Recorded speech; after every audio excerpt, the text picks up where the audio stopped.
Et salut! Alors dans cette vidéo, on se retrouve à nouveau pour parler des équations différentielles du premier ordre qui sont inhomogènes. Alors je vous ai remis ici la méthode qui est sur ma fiche que vous pouvez télécharger, le lien est dans la description. Et on va appliquer cette méthode à travers ce nouvel exemple-là, donc à travers la fonction f' de x moins f de x égale xex. Alors on peut se demander dans un premier temps si notre équation différentielle est bien du premier ordre et est bien inhomogène. Alors est-ce qu'elle est du premier ordre? Eh bien regardez, dans l'équation on a la fonction et sa dérivée première, donc c'est bien du premier ordre. Et est-ce que cette équation différentielle est inhomogène? Alors pour ça, on va d'abord la mettre sous la bonne forme. On a quelque chose sous la forme f' plus AF avec A qui est égal à moins 1. Donc c'est comme si on avait f' plus moins 1 fois f est égal à quelque chose à droite. Donc là, on voit bien qu'on est bien sous la bonne forme. Et du coup, cette équation différentielle est inhomogène puisque à droite, eh ben, on a un terme.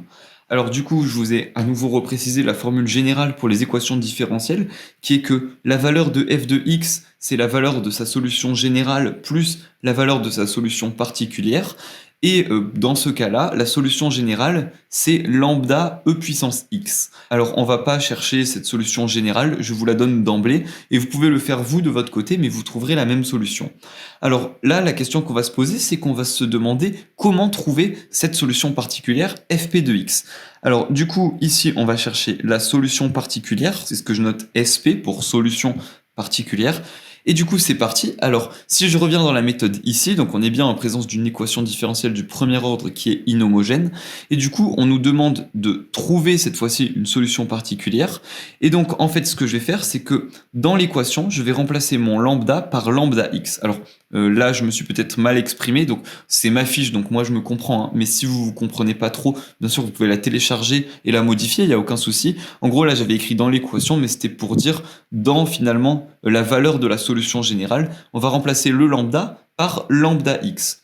Alors, autrement dit, vous allez comprendre un peu mieux avec cet exemple. Ce qu'on va faire, c'est que dans un premier temps, on va dire que notre solution particulière fp de x, donc c'est ce que je vais noter ici, fp de x, comme ceci, et bien ça c'est égal à quoi? C'est égal, on prend la solution générale, mais on va remplacer lambda par lambda x. Donc du coup, là je vais écrire lambda x, et je remets mon e puissance x, comme ceci.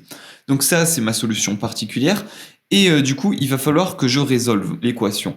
Alors comment faire ça? Alors pour ça, mon équation c'est celle-ci. Alors je vous propose d'aller à côté, et on va réécrire l'équation. Alors on va réécrire f' de x moins f de x est égal à x e puissance x, comme ceci.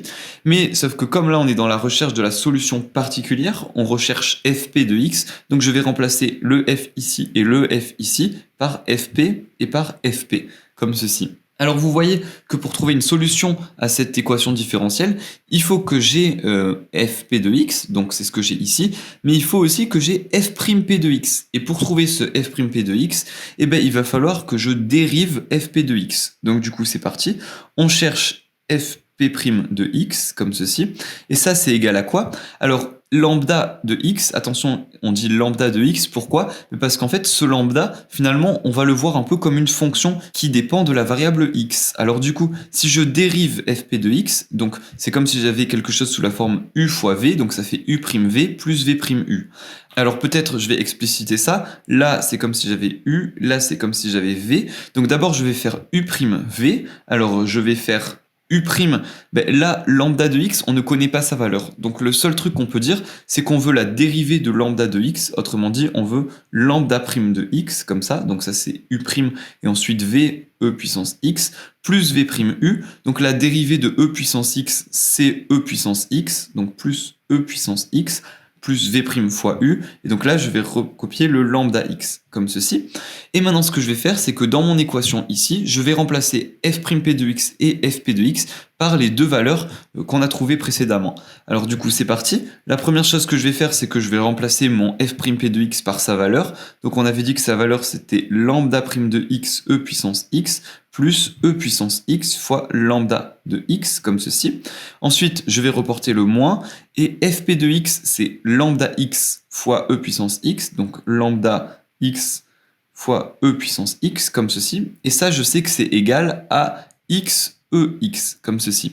Alors du coup, là, ce qui va se passer, en fait, et c'est ce qui se passera tout le temps, c'est que les termes qui composent le lambda de x vont tout le temps s'annuler. Regardez, là, on a e puissance x fois lambda de x, et là, j'ai moins e puissance x fois lambda de x. Donc ce terme et ce terme, bah, ces deux, ils vont disparaître, ils vont se soustraire l'un avec l'autre. Et en pratique, c'est ce qui se passera vraiment tout le temps. Donc normalement, si vous avez bien fait votre calcul de dérivée ici, là, dans cette équation-là, vous n'avez normalement plus de lambda, il vous reste juste le lambda prime. Alors je vais recopier ça en enlevant les termes que j'ai barrés. Du coup, ça me fait lambda prime de x fois e puissance x. Donc ça j'ai enlevé, est égal à x fois e puissance x, comme ceci. Alors là, on voit que de part et d'autre, on a l'exponentielle de x, donc je vais pouvoir l'enlever des deux côtés. En fait, c'est comme si je divisais toute l'équation par e puissance x. Et au final, qu'est-ce qui va me rester? Eh bien, il va juste me rester lambda prime de x est égal à x.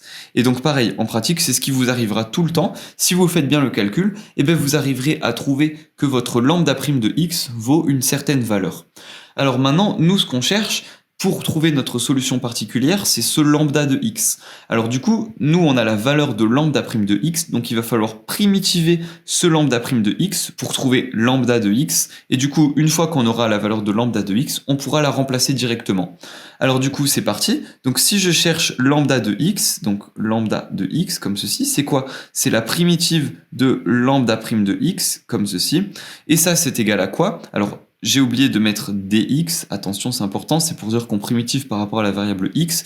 Autrement dit, ça c'est la même chose que si je primitivais x par rapport à la variable x, et donc ça c'est égal à quoi? Et ben, normalement la primitive de x, vous la connaissez, vous savez que c'est 1 demi de x carré. Donc là, je mets 1 demi de x carré. Et pareil, normalement, j'ai une constante, mais cette constante, en fait, on va voir que c'est plutôt facultatif de la mettre.